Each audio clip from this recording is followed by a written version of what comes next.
ভিডিঅ'বোৰ কৰোঁতে ঠিকেই কৰা হয়, কিন্তু আপলোড দিবলৈহে থাকি যায়। আৰু এতিয়া ৰাতিপুৱা বনাই আছোঁ ভাত, আৰু ভাত বনাবলৈ আহি এইফালে বজাৰৰ পৰা শাক আনিছিলে। আমাৰ এইফালে এই শাকবিধক মিঠা মৰা শাক বুলি কয়। তাতে মচুৰ দাইল, কণ বিলাহী, মিঠা মৰা শাক দি প্ৰথমতে বইল কৰি ল'লোঁ। তাৰ পাছত ধুনীয়াকৈ কেৰাহী এখনত তেল দি পাঁচফোৰণ, নহৰু, পিঁয়াজ দি ধুনীয়াকৈ ভাজি লৈ দাইলখিনি তেল মাৰিলোঁ। আৰু আপোনালোকে সকলোৱে এনেকৈয়ে বনাই চাগে, মই ভিডিঅ'টো অকণমান কৰিছোঁ যেতিয়া দেখুৱাই দিছোঁ। আৰু এয়া বইল কৰি হ'ল, এতিয়া ধুনীয়াকৈ তেলত দি দিম। আৰু আপোনালোকৰ ফালে বাৰু এই শাকবিধক কি বুলি কয় জনাবচোন দেই। আৰু এই শাকবিধ আমি আকৌ গাঁঠি দি ভাজিও খোৱা হয়, তেনেকৈ খাবলৈ ভাল হয়। গাঁঠি দিয়া শাক বুলি কয় কিছুমানে। আৰু এইফালে ভাজিছোঁ তিতা কেৰেলা ভাজি, আৰু তিতা কেৰেলা অনা আছিলে বজাৰৰ পৰা, সেয়া তিতা কেৰেলাও ভাজিলোঁ। আৰু এইফালে দাইলত দিয়া আলু ফ্ৰাই কৰি দিছোঁ। ল'ৰাহঁতে তিতা কেৰেলা ভাজি নাখায় সেইকাৰণে। আৰু এইফালে ডিমো আমলেট কৰিলোঁ অকণকৈ। আৰু এতিয়া খাই বৈ আজৰি হৈ ভাবিছোঁ আপোনালোকক খুৰা ঘৰলৈ গৈছিলোঁ যে, তেতিয়া খুৰীয়েনো কি গিফ্ট দিলে সেয়াকে দেখুৱাওঁ। তাত মানে অলপ প্ৰেজেণ্ট এটা পাই আনিছিলোঁ, গিফ্ট এটা পাই আনিছিলোঁ খুৰী ঘৰত। খুৰীয়ে দিছিলে মৰমত, বৌকো দিছে, মোকো দিছে। আৰু আপোনালোকক ভাবিছোঁ আপোনালোকৰ লগত অকণমান শ্বেয়াৰ কৰোঁ গিফ্টটো, যেতিয়া খুৰীয়ে ইমান মৰমত দিছে। আৰু সেয়া কাপোৰ এযোৰ দিছে ফেব্ৰিক কৰা, আৰু ৰংটো ভাল লাগিছে মোৰ। এইটো কালাৰত নাই, ক্ৰীম কালাৰত, মাখন ৰঙত। আৰু ইয়াত কালাৰটো অকণমান বেলেগ দেখিছে। এখন চাদৰখন গোটেই বৰ্ডাৰটোতে ফুল আছে। ফুলবোৰ মানে হেৰেঙা হেৰেঙকৈ নাই, আৰু পূৰা বৰ্ডাৰটোত আছে। বেগটো থৈ লওঁ। এইটো পটিটোত আছে, মাজে মাজে বুটা আছে এনেকৈ। আৰু এইফালে আৰু এইটো আঁচলটোত আছে পূৰা ঘনকৈ। আৰু কাপোৰযোৰ বহুত মৰমত দিছে, আৰু মোৰো ভাল লাগিছে সেইকাৰণে। আৰু এইফালে মেখেলা এখন, সেয়াই। আৰু এইযোৰ দিছে বৌক, একেই কালাৰটো অলপ বেলেগ। আৰু বৌয়ে মোৰ ওচৰতে দি থৈ গৈছে, যিহেতু মোক চিলাবলৈ দি থৈ গৈছে, চিলাই দিবা বুলি। আৰু মোৰ ওচৰতে থৈ গৈছে। বৌ কাপোৰযোৰ আপোনালোকক দেখুৱাই দিলোঁ, কেনেকুৱা লাগিছে জনাব। দুইযোৰ কাপোৰ কমেণ্ট কৰিব দেই। আৰু এতিয়া আহিলোঁ পাকঘৰলৈ আহি অকণমান গুড় গলাই লৈছোঁ।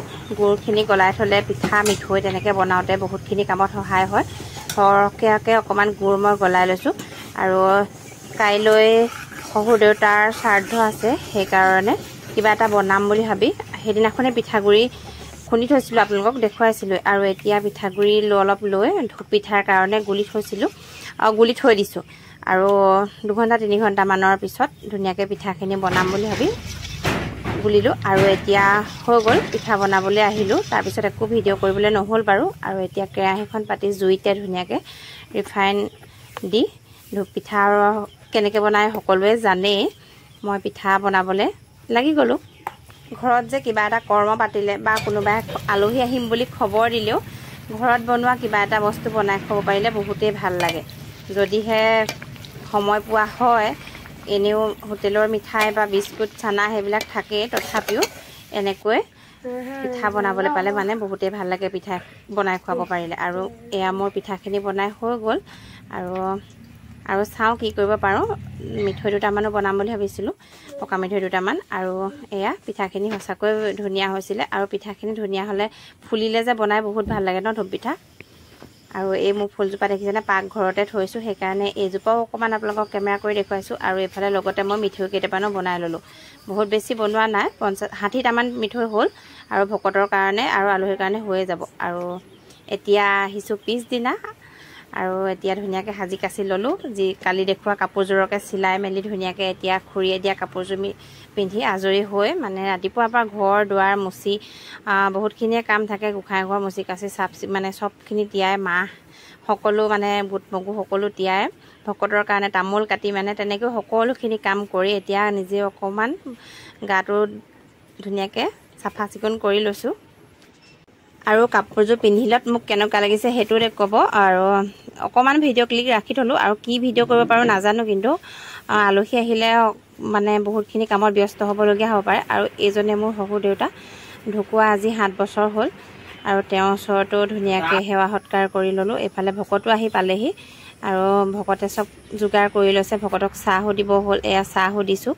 আৰু ধুনীয়াকৈ আৰু মানুহজনক ভিডিঅ' কৰিবলৈ দিলোঁ মোক দেখিছেনে বাৰু কেনেকুৱা ভিডিঅ' কৰিলে আধাটো উঠালে আধাটো নুঠালে মুখখনেই নুঠালে মানুহজনী উঠাবলৈ ক'লোঁ অকণমান বোলো ভিডিঅ' ক্লিক কৰকচোন মোৰ নিজৰ যিহেতু কেমেৰা ষ্টিল লগাই ভিডিঅ' কৰিবলৈ সময় নাই আৰু এয়া ভকতলৈ চাহ বনাইছিলোঁ এজন ভকতে গাখীৰ চাহ নাখাওঁ বুলি কোৱাত আকৌ লাল চাহ অকণ বনাই নিবলৈ আহিলোঁ এয়া লাল চাহ তেওঁৰ কাৰণে আকৌ ধুনীয়াকৈ গাখীৰ চাহৰ বাতিটো থৈ লাল চাহকণ লৈ আকৌ দি থৈ আহোঁগৈ বুলি গোঁসাই ঘৰৰ পৰা ওলালোঁ আৰু আজি আৰু বেছি ভিডিঅ' কৰিবলৈ নহ'ল ইমানেই